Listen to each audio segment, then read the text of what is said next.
Hey everybody, Dr. Greco here. Welcome to the Crossroads School of Ministry, Ministry in a Minute. Listen, we're going to go through one verse for the whole week, and it is an amazing verse. At the end of Isaiah, last week we talked about how Isaiah, at the end of his book, lays out this leadership and this focus that we need to have if we're going to change the pattern that he'd laid out in the first 50 chapters of his book, that we are just broken and drifting away from God. And so he lays out what to do. And then in chapter 61, he begins the last part of his book with this beautiful vision. Now, Isaiah is describing himself, but in this relationship that Isaiah has with God, he lays out this prototypical relationship that we should all have with God. And he begins this lengthy one verse, Isaiah 61, verse 1, with this statement. The Spirit of the Sovereign Lord is on me, because the Lord has anointed me to. And then he lists several things that God has specifically anointed him to do.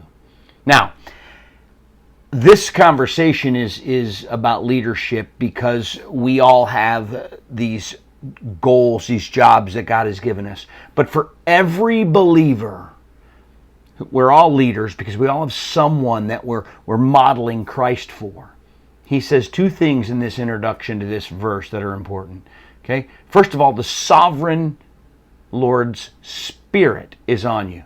Do you realize that God's Spirit is with you? If you're a believer, if you're someone who's confessed Christ, if you've been baptized and you're following Jesus, the Spirit of God is in you. That's important. And it's important to realize that God Himself is living in you and guiding you. Okay? But then it says He has anointed me. The things we're going to describe for the rest of the week, proclaiming the good news and binding up the wounds of the brokenhearted, they are something that you have been specifically designed for. God anointed you. That means He set you aside for something. And He has a purpose specifically for you.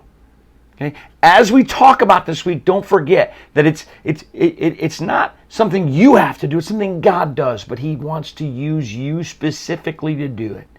Okay? And it's important to know that it's God working and He's got a plan. Keep that in mind as we move forward.